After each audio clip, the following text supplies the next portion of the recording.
Ustaz, saya baru tahu kalau pasangan hidup saya LGBT.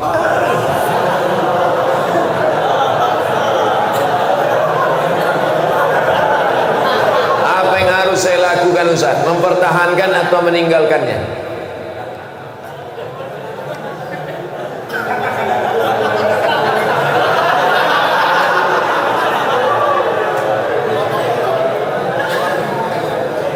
Mungkinkah pertemuan itu di luar kuasa Allah Subhanahu wa ta'ala? Tak mungkin. Maka harus dibaca, ada hikmah di balik ini. Hikmah pertama, sebenarnya Allah memilih engkau karena Allah sedang menguji engkau merubah si LGBT. Oleh sebab itu kau ajak dia, bang, ini laki-laki LGBT ini kan, bang, kau berubah bang, berubah. So kau tengok yang laki-laki, kau tengok aja aku. Ajak dia pengajian, bimbing dia ruqyah, bawa dia ke Ustaz Musdar Mustamam LC di ruqyah. Mana tahu dia diganggu jin bencong.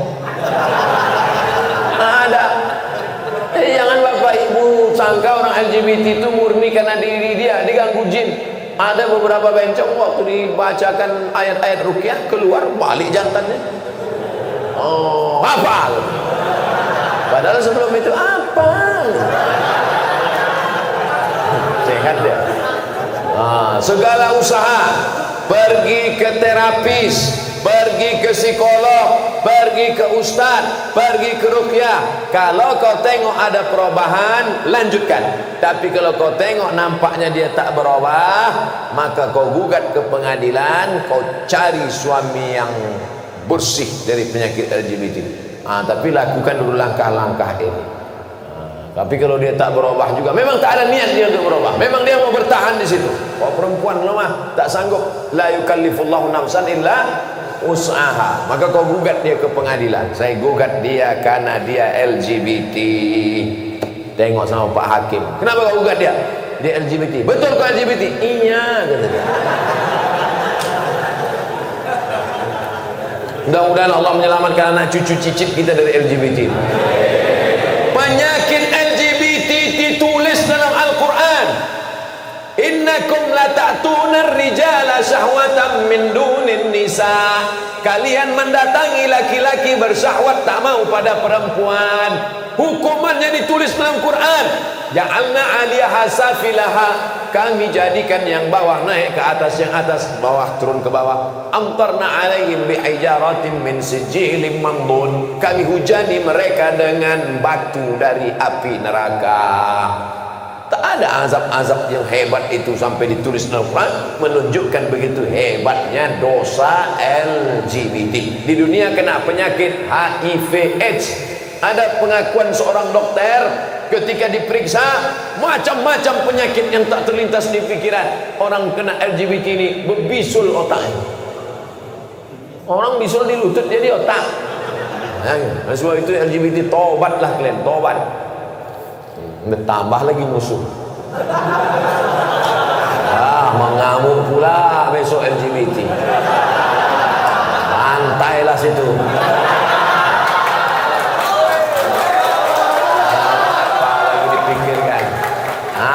Akan mati juga. Diam pun mati, bercakap pun mati. Bagus mati bercakap daripada mati diam. Saya pernah pulang dari Jakarta, pulang khuruj 40 hari. Ini mau nanya apa mau ngasih tahu? Khuruj 40 hari. Naik kapal laut bulan Ramadan kemarin. Sedap ceritanya. Rasa-rasa baca novel tenggelamnya kapal Van der Wijk. Ketika malam Jumat pula, saya duduk-duduk di atas kapal itu. Ketemu sama orang Swiss. Panjang ceritanya.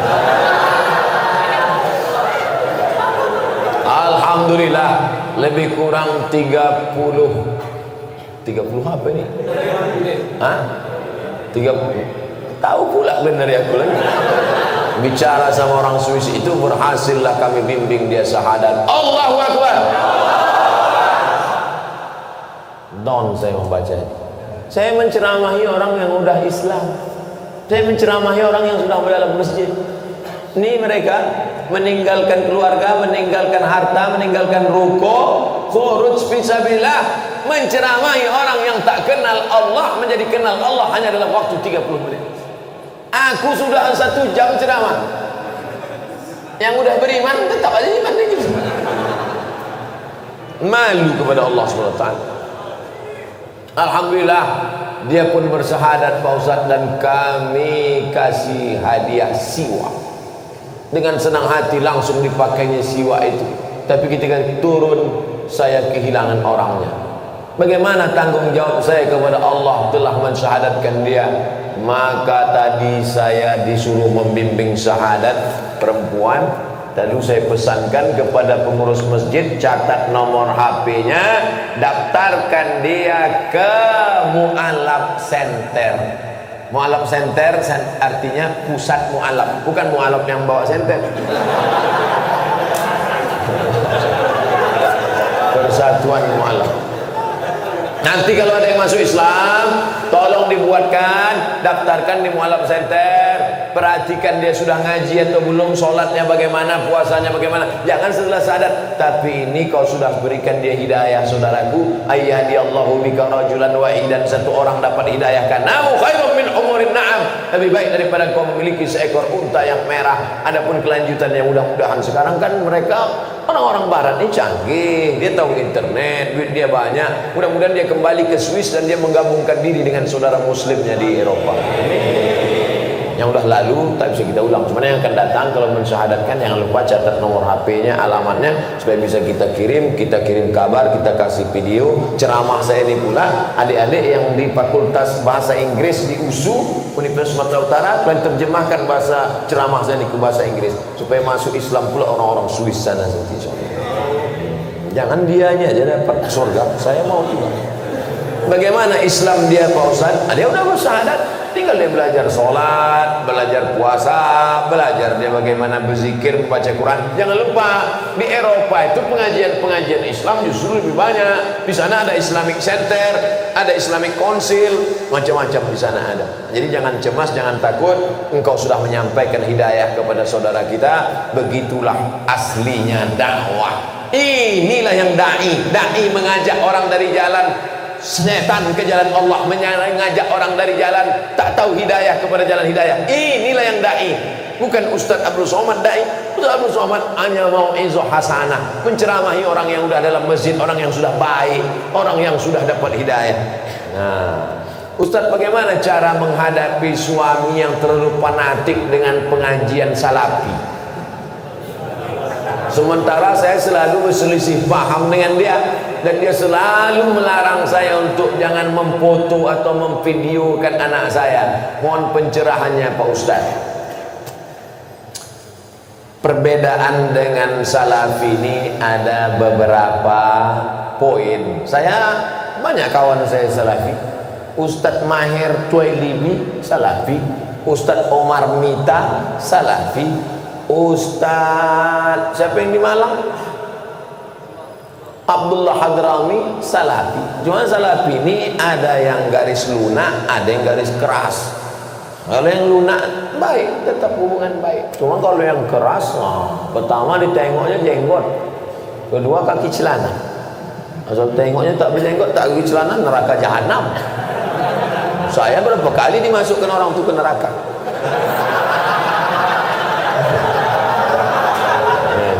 Jadi maksud saya jangan kalian pukul rata, jangan pukul rata. Adapun dia melarang foto, melarang video, bagus juga. Takut dia kalau anak ini difoto, dibuatkan video, diupload di Instagram, di FB, nanti takut kena penyakit ain. Hati-hati Pak.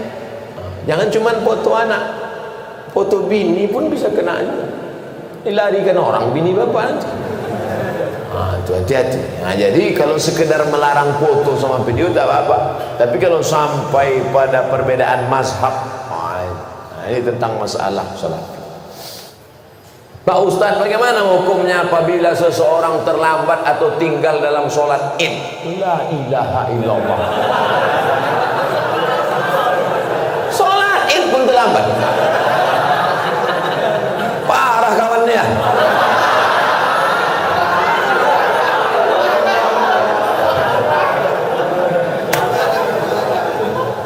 Soalnya saya dikasih tahu sama Ustadz Iqbal, kata dia kita ini mau ke masjid yang paling ramai sholat subuhnya. Betul. Kenapa yang terlambat sholat id? Jadi kalau sampai ke tanah lapang, imamnya sudah takbir yang kelima, Allahu Akbar, Allahu Akbar, Allahu Akbar, Allahu Akbar.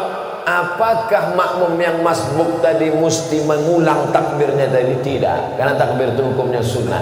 Dia ikut aja berapa yang dapat. Bagaimana kalau dia datang imamnya sudah tasyahud akhir?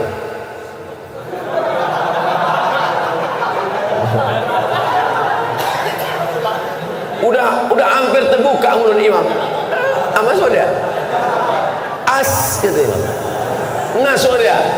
Maka dia habis salam itu tegak, dibuatnya takbir 7 dengan 5. Sendiri dia. Sampai dia ke tanah lapang itu orang sudah habis. Macam mana dia mau sholat Pak Ustadz? Dicarinya tanah lapang lain yang belum sholat. Kau dengar-dengar di mana masih ada yang belum sholat. Kau gaslah ke situ. Ternyata seluruh Medan sudah sholat. Maka dalam kitab Kitab Al-Um Indo Fikih ditulis oleh Imam Muhammad Idris Asy-Syafi'i, meninggal tahun 204 Hijrah. Kata Imam Syafi'i dalam Al-Um, boleh sholat sendirian. Tapi mazhab Hambali tak setuju. Mazhab Syafi'i dalam kitab Al-Um boleh sholat sendirian. Bagi yang musafir, kemarin ada yang WA saya, Ustaz, saya pulang kampung naik pesawat, apakah saya nanti sampainya sekitar jam sekian gak ada sholat id lagi? Sholat sendirian menurut pendapat mazhab Syafi'i.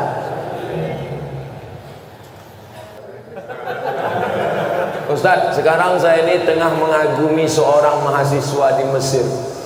Masya Allah, balik saya muda balik dah. Bagaimana cara saya dalam mengistiqomahkan cinta saya dan membuat hatinya tersentuh? Tentunya tidak mengurangi rasa cinta saya kepada Allah, Pak Ustaz. Kau laki-laki apa perempuan? Saya ini tengah mengagumi seorang mahasiswa. Berarti dia perempuan. Dia suka sama mahasiswa di Mesir. Kau bilang sama dia, Bang, abang janji ya tak tergoda sama cewek-cewek Mesir. Abang mau nanti pulang dari Mesir menikahi aku. Tapi kau perempuan tak boleh ngomong langsung sama laki-laki. Itu namanya perempuan gatal. Maka walimu yang menghubungi dia, ayahmu, abangmu, datukmu, pamanmu, pakcikmu, ngomong ke dia, Assalamualaikum alumni Mesir. Ya, kau nanti pulang mau nikah sama anak saya. Aku tengok dulu Pak. Kalau segan nanti saya kontak dia semua. Adik-adik kelas saya itu. Mudah-mudahan dari muda dia sudah menginginkan seorang imam yang dapat bibit bebet bobot yang nanti akan menjadikan anak cucunya menjadi pemimpin-pemimpin bagi orang yang bertakwa. Waj'alna lil muttaqina imama.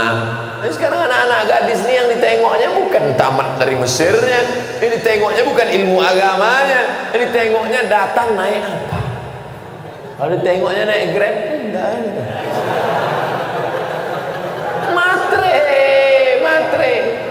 Atre, na'udzubillah. Bersyukur Bapak Ibu anak-anak gadisnya mau memilih imam, qori, alumni Al-Azhar.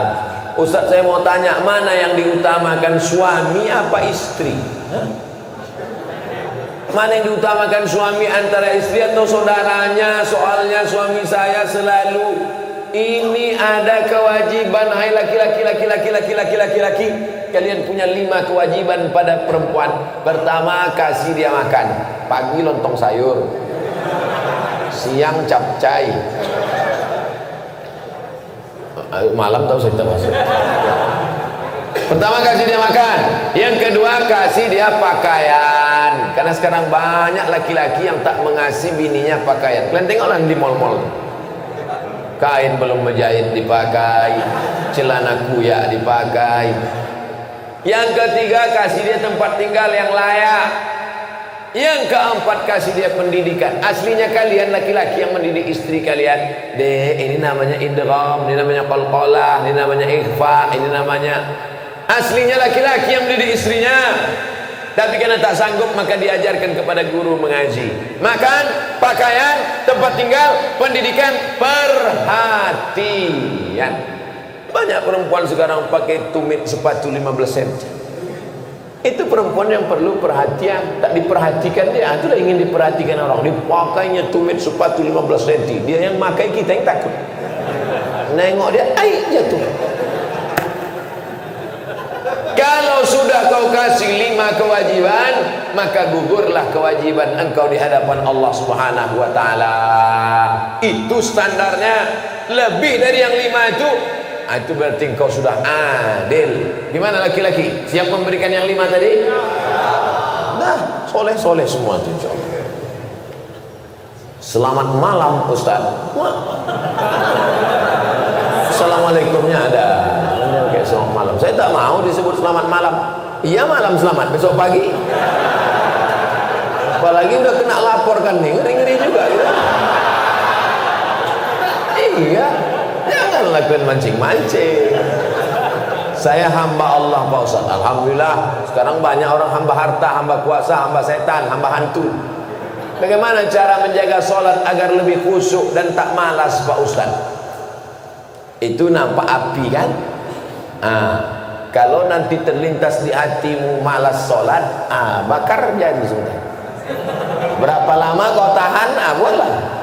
Agak-agak gosong sedikit. Hai tangan, tahan kau masuk neraka nanti tangan. Nama kau nanti nama nerakanya neraka sakor. Masalakakum fi sakor. Kenapa kau masuk dalam neraka sakor? Lam naku minal musallin, karena tak sholat. Makanya Muhammad Ali kemana-mana bawa mancis. Muhammad Ali petinju, kemana-mana bawa mancis. Padahal dia tak merokok. Tanya orang, kenapa kau bawa mancis? Asal terlintas di otakku membuat dosa, aku bakar tangan. Wah, kalau mancis tak mempan, obor wah. Bagaimana sholat ini khusyuk Pak Ustaz? 5. Yang pertama, ketika berwudu khusyuk. Waktu menyuci tangan, bersih dosa dari tangan. Waktu memasukkan air ke mulut ke hidung, bersihkan dosa-dosa mulut, dosa-dosa lidah, dosa hidung. Waktu air dibasuh ke muka, keluar dosa-dosa biji mata, banyak silap salah. Waktu air menyiram tangan, keluar dosa-dosa dari ujung jari jemari. Khusyuk. Waktu air mengusap kepala, keluar dosa isi kepala yang kotor sampai ke lubang telinga. Waktu air menyiram kaki, keluar dosa-dosa kaki yang dilangkahkan ke tempat maksiat dan dosa. Makanya ketika berwudu itu jangan bercakap. Ini banyak orang yang sambil wudu bercakap. Itu loh, aku bilang sama kau kemarin, panjat pinang itu yang besar-besar kali pinangnya. Modal kita pun tak ada, tapi kau itulah. Pak RT kan udah ngasih, Pak RW kenapa enggak juga? Entahlah, kentutlah sama dia gitu. Itulah maka tak khusyuk. Karena ketika wudhu masih bicara dunia. Lalu dari tempat wudhu ke tempat sholat tak boleh tasbih. Tasbih menggerak-gerakkan. Kerotak-kerotak. Tak boleh. Tasbih tak boleh. Yang boleh tasbih. Allah. Makanya kalau ada ngajak-ngajak ngobrol tak usah. Gimana kabar Anda semua? Subhanallah, subhanallah. 3. Ada terdengar azan, jawab hayya 'alas shalah. La haula. Jangan bicara waktu azan. Siapa yang bicara ketika azan dikumandangkan, matinya mati su'ul khatimah. Begitu kata Syekh Imam Nawawi. Syekh Jalaluddin Abdurrahman As-Suyuti. Hati-hati. Lalu kemudian yang keempat, membaca bukan mutalaah. Mutalaah mulut tak bergerak. Waktu sholat itu membaca Allahu Akbar kabira walhamdulillah katsira. Baca. Ini banyak orang sholat mulutnya diam.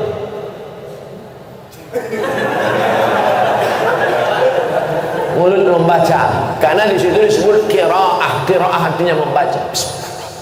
Alhamdulillah. Yang kelima, mengerti apa yang dibaca. Itulah mengapa tadi saya pilih ayatnya, ayat-ayat pendek, supaya besok kalau sholat zuhur mengerti apa yang dibaca.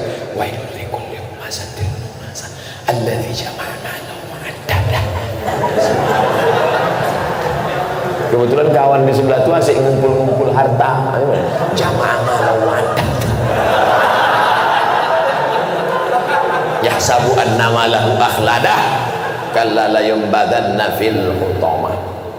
Apa hukumnya mencium istri sedang berpuasa? Istri siapa?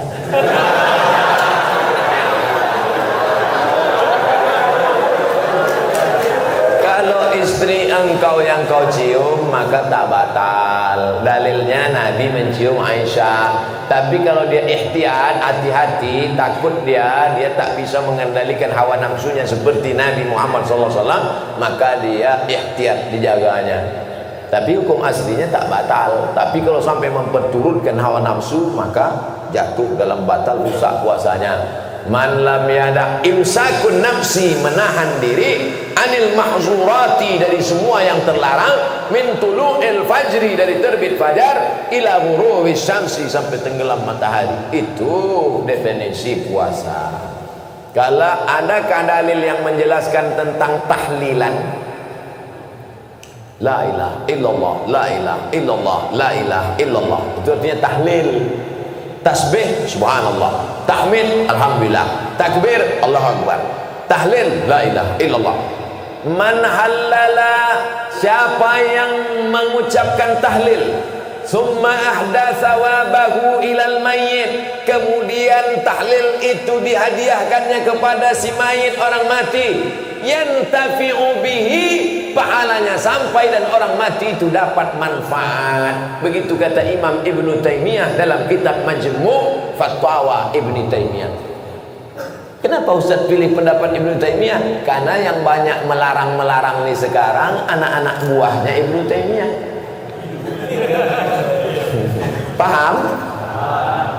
Padahal Imam Ibnu Taimiyah dalam Majmu' Fatawa mengatakan siapa yang mengucapkan tahlil dihadiahkannya pahalanya pada yang meninggal sampai.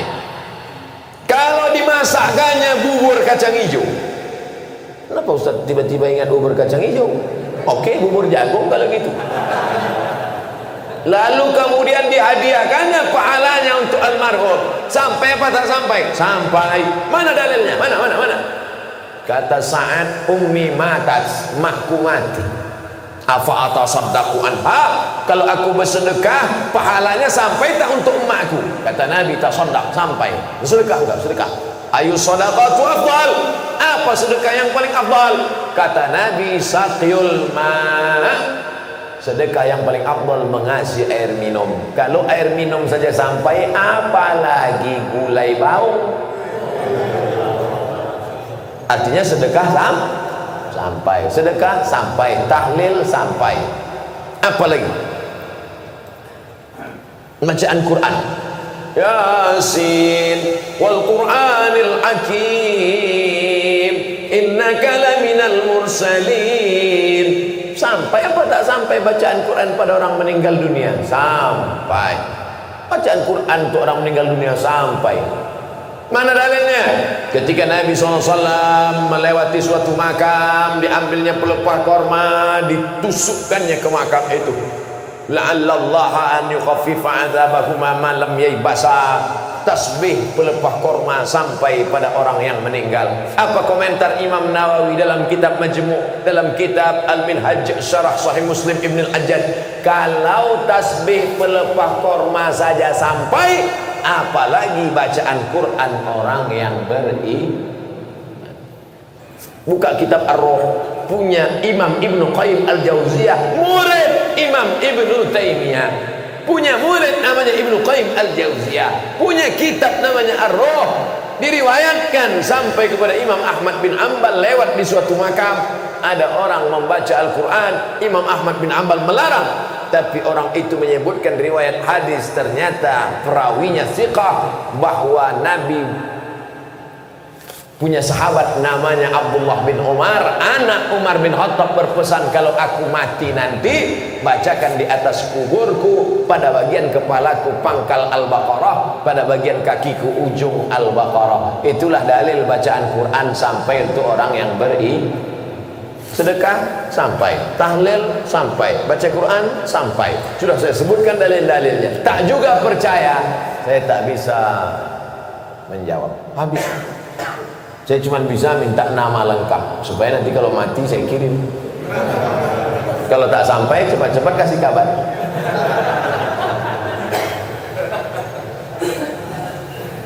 Mengazankan anak baru lahir itu apa dalilnya Pak Ustadz? Nabi mengazankan ke telinga Sayyidina Al-Hasan, anak Fatimah radhiyallahu anha, azan as-salah, bunyinya seperti azan waktu azan salat. Hadisnya disebutkan dalam kitab Sunan At-Tirmidzi. Nama kitab Sunan Tirmidzi, nama lainnya Jami' At-Tirmidzi. Status hadisnya hadisun hasan, hadis paling tinggi sahih, di bawah sahih hasan, tentang mengazankan bayi. Anak saya mengazankan. Allahu Akbar, Allahu Akbar. Tapi tidak kuat macam itu. Terkejutlah dia. Nah, makanya bapak ibu yang hamil sekarang istrinya, nanti bapak azankan. Tapi yang anak sudah lahir tak usah azankan lagi. Ini anak udah semester 2. Balik dari sini sebentar. Allahu Akbar. Apanya ayah ini?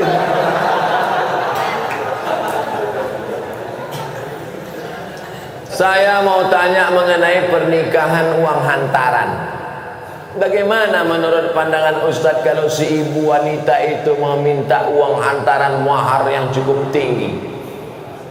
Ada tiga kemungkinan. Pertama, memang mau bertanya masalah hukum. Yang kedua, mau menyindir mak tua ada di sini. Yang ketiga, mau menawar. Perempuan yang paling baik, aqalluha mahran, yang maharnya paling murah. Wahai ibu-ibu, turunkan harga mahar. Sebetulnya yang menetapkan harga mahar ini wali, ayah. Tapi sekarang banyak ayah yang anggota ISTI, Ikatan Suami Takut Bini. Maka yang berperan sekarang ibu-ibu, matre. Banyak perempuan lebih mau makan di daun daripada makan di pinggan. Oleh sebab itu, turunkan standarnya sedikit.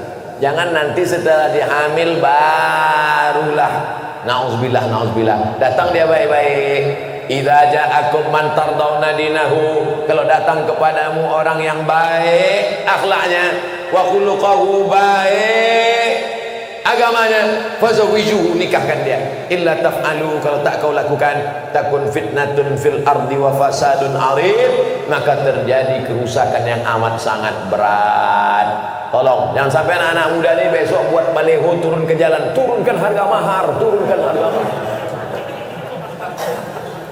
Kemudian jodoh itu seperti apa Pak Ustadz? Apa orang yang sudah menikah terus meninggal, terus menikah lagi, apakah itu berarti jodohnya juga Pak Ustadz?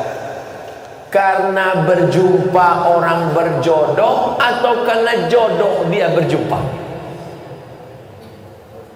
Memang jam-jam setengah 11 nih payah nangkap memang. Karena ada jodoh baru berjumpa atau karena berjumpa itu orang berjodoh? Karena ada jodoh lah maka berjumpa. Kalau tak ada jodoh sampai mati tak akan berjumpa. Kok Ustaz tahu? Saya pernah ngalami. Saya Dewan Juri Musabaqah Tilawatil Quran tingkat Provinsi Riau. Kalian pikir Ustaz alang-alang?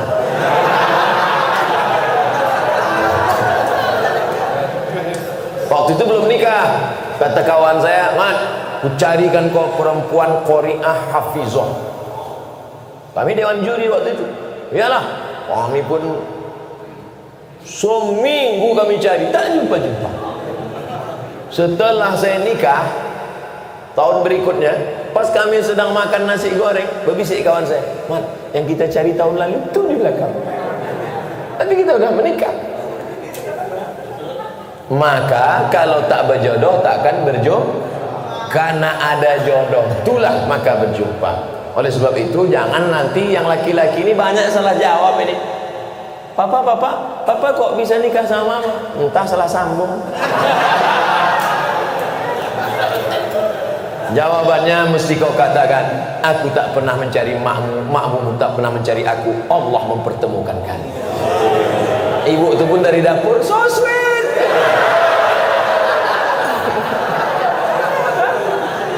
Karena jodoh lah kalian jumpa. Mengapa Tuan Syekh Abdul Rahman digelar dengan Syekh Silau-lau? Syekh Abdul Rahman lahir di Kampung Rau, sekarang masuk Kabupaten Batubara. Lalu kemudian dia merantaulah ke Kedah, karena orang Batubara dulu biasa naik perahu tongkang kapal laut ke Kedah, bolak balik karena orang itu dekat Kedah. Sampai di Kedah belajarlah dia 7 tahun dan ikut lomba silat, menang, bekerja di kerajaan Kedah. Setelah itu melanjutkan pendidikannya ke Tuan Syekh Wan Mustafa Al-Fatani. Fatani sekarang Thailand Selatan, Patani. 7 tahun di Patani. Setelah itu dibawalah oleh Syekh Wan Mustafa Al-Fatani ke Makkah Al-Mukarramah. Belajarlah dia dengan ulama-ulama di Makkah, di antaranya Syekh Hasbullah. Belajar fikih kepada Syekh Ahmad Khatib Al-Minkabawi. Setelah khatam belajar fikih, belajar tafsir, belajar hadis, belajar tasawuf, baliklah dia ke Rau. Lalu kemudian datanglah kerabat Kesultanan Asahan namanya Tengku Adil. Tengku Adil pun mengasih tanah. Wahai Tuan Syekh Abdul Rahman, ini ada tanah. Nama tanah itu Silau-lau. Maka orang menyebutnya tak lagi sebut namanya, tapi Tuan Syekh Silau-lau. Sama macam siapa tu? Tuan Syekh Besilam. Padahal nama aslinya adalah Tuan Syekh Abdul Wahab. Kampungnya di Rokan Hulu, namanya Rantau bin Wang Sakti, tempat lahir Syekh Abdul Wahab Rokan. Tapi yang dipakai adalah Syekh Abdul Wahab Rokan. Sekarang jadi Kabupaten Rokan Hulu. Biasa itu Tuan Syekh mana? Tuan Syekh Fulan, nama kampungnya yang disebutkan. Tuan Syekh Purba Baru, padahal namanya Tuan Syekh Mustafa Husain. Nah, jadi nama kampung yang disebut. Itu maka disebut Tuan Syekh Silau Laut karena nama kampung itu. Apa karomahnya Pak Ustaz? Banyak karomahnya disebutkan dalam buku, ditulis oleh cucunya. Namanya Tuan Syekh Dr. Andos Haji Mansur bin Haji Syekh Muhammad Ali bin Syekh Abdul Rahman, cucunya menulis buku. Ditulis pada masa Gubernur Raja Inal Siregar, waktu haul dibagikan buku-buku itu. Banyak karomah disebut situ. Apa motivasi orang memasuki tarekat Sattariyah Pak Ustaz? Tarekat itu sampan. Ada sampannya namanya Sattariyah, namanya nakhodanya Abdullah Sattari. Ada nama sampannya Saziliyah, nama nakhodanya Abdul Hasan As-Sazili. Ada nama sampannya Naksabandiyah, nama nakhodanya Bahauddin Naksabandi. Ada nama sampannya Ahmadiyah, tapi bukan yang aliran Ahmadiyah yang sesat. Tarekat Ahmadiyah, nama nakhodanya Sayyidi Ahmadil Badawi. Itu sampannya, tapi lautannya tetap la ilaha illallah Muhammadur Rasulullah. Jadi yang mau ikut tarekat sama aja macam naik sampan, lautnya la ilaha illallah, sampannya macam-macam. Ada yang mau sampan naik speedboat, mau cepat. Ada satu yang naik kapal tongkang kayu, dia mau slow. Kau tak ikut? Enggak, aku mau menikmati laut ini, mau slow aja. Macam-macam. Begitu lebih kurang gambaran tentang tarekat. Tarekat artinya jalan, jalan mendekatkan diri kepada Allah Subhanahu wa ta'ala. Apa doa anak terhadap orang tuanya itu sampai? Hadis Sahih Muslim. Idza matal insan, kalau orang mati, inqata'a, putus amalnya, illa min salatin, kecuali 3. Shadaqatin jariyah, amal sedekah, ilmin yuntafa'u bi, ilmu yang bermanfaat. Yang ketiga, waladin shalihin yad'u lah, anak yang soleh. Makanya kita selalu minta doa, Rabbi habli minas shalihin. Saya ingin sekali mendoakan orang tua saya supaya terbuka pintu hidayahnya, karena kami sangat menyayanginya. Doakan orang tuamu di sujud terakhir saat sholat, sunat, tahajud, witir, duha. Tapi jangan pakai bahasa Indonesia, nanti sholatnya batal. Dalam hati saja, ya Allah, ayahku ini berhentilah pakai sabu-sabu. Kenapa ketawa? Di masjid kami setiap malam Jumat ada pengajian. Kenapa cuma tiap malam Jumat? Tiap malam lah.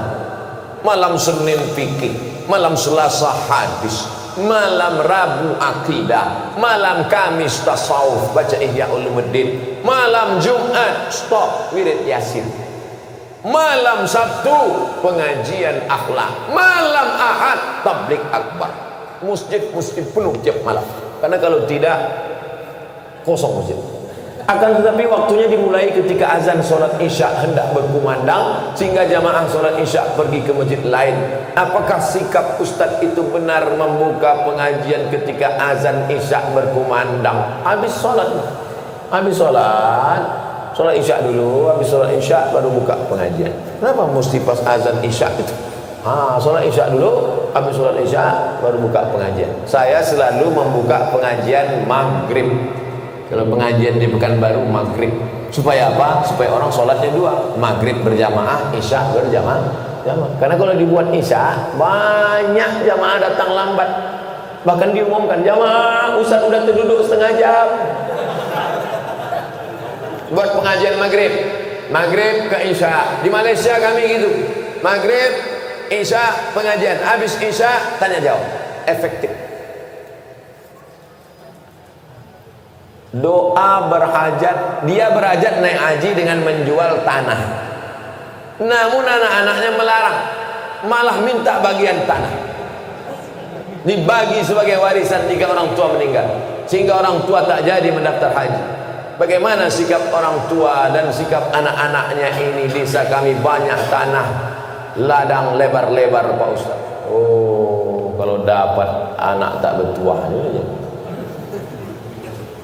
Datanglah emak-emak umur 70 tahun menggigil. Saya habis pengajian subuh, Ustaz, anak saya melarang saya karena saya mau pergi umroh. Dilarangnya karena dia katanya dapat warisan. Saya bilang, mestinya dia yang menggendong engkau sampai ke Makkah, balik lagi. Kau gendong emakmu ini ke Makkah, jalan kaki, tawaf, sa'i, umrah, balik lagi ke Medan, belum tentu dapat. Kau tebus sekali dia menjerit waktu mengeluarkan engkau dari perutnya. Ini tanah-tanah dia. Dia belum mati lagi, udah kau atur pula harta warisannya. La ilaha illallah. Tak mencium bau surga orang durhaka. La yadkhulul jannah, tak masuk surga. Siapa itu? Uququl walidain, durhaka pada orang tua. Dia mau pergi haji, biar pergi haji. Mak, aku tak bisa membahagiakan engkau, Mak. Mestinya aku membayarkan ONH nih, mestinya aku membawa engkau ke Makkah. Aku tak bisa. Ini di tanah-tanah dia. Mau berangkat dia, berangkat dari tanah suci. Ini harta dia pula ditahan, disuruh pula bagi dia sebelum mati. La ilaha illallah Muhammad Rasulullah. Naik darah tinggi saya. Ustaz, mohon pencerahan permasalahan saya ini. Beberapa bulan yang lalu saya keguguran. Usia kandungan 3 bulan 10 hari. Tapi ada yang berkata kepada saya bahwasanya saya terkena azab. Mohon jawabannya Pak Ustaz agar tidak mengganjal di hati saya. Semoga Pak Ustaz selalu dalam lindungan Allah Subhanahu wa taala. Amin ya rabbal alamin. La yusibul mu'min min nasabin wala wasabin wala saqamin wala syaukin yastakuha. Susah hati, gundah gulana, musibah, duri menusuk tapak kaki, illa kafarallahu anhu biha sayi'at. Sesungguhnya Allah ingin menghapuskan dosa-dosamu, Bu. Janinmu gugur 3 bulan 10 hari, kau bukan kena azab. Allah ingin membersihkan engkau dari dosa-dosamu, Bu. Jangan kau dengarkan cakap orang. Di dunia ini kalau dengar cakap orang makin pusing kepala kita. Orang yang terkena musibah itu 3. Yang pertama, Allah ingin menghapus dosanya. Yang kedua, Allah ingin memberikan dia balasan pahala yang lebih besar daripada haji, lebih besar daripada umrah, lebih besar daripada jihad. Apa itu? Sabar. Nih, anak keguguran 3 bulan 10 hari, sabar, maka Allah berikan balasan. Apa balasan ibu yang sabar keguguran? Innama yuwaffas sabiruna ajrahum bighairi hisab. Allah berikan balasan bighairi hisab, unlimited edition. Pertama, dosa ibu diampuni. Yang kedua, Allah berikan ibu balasan pahala unlimited. Yang ketiga, di akhirat Allah naikkan derajat. Ada orang-orang yang derajatnya sudah sampai tinggi tapi amalnya tak cukup, maka kata Allah kasih dia ujian sehingga ketika dia sabar dia layak untuk menempati itu. Makanya kalau apapun yang terjadi pada kita, kita mesti ibu husnuzon sama Allah. Jangan dengarkan cakap-cakap tetangga kena azab, kena kutuk, kena santet, kena begu ganja. Ustaz, apa arti kitab kuning itu Pak Ustaz? Kitab kuning warnanya kuning karena 2. Pertama, terbuat dari kertas ubi. Yang kedua, karena kitab itu sudah tua, sudah lama. Istilah kitab kuning itu untuk kitab yang bahasa Arab gundul. Contoh kitab kuning fikih, Matan Takrib. Naik ke atas Fathul Qorib, naik lagi ke atas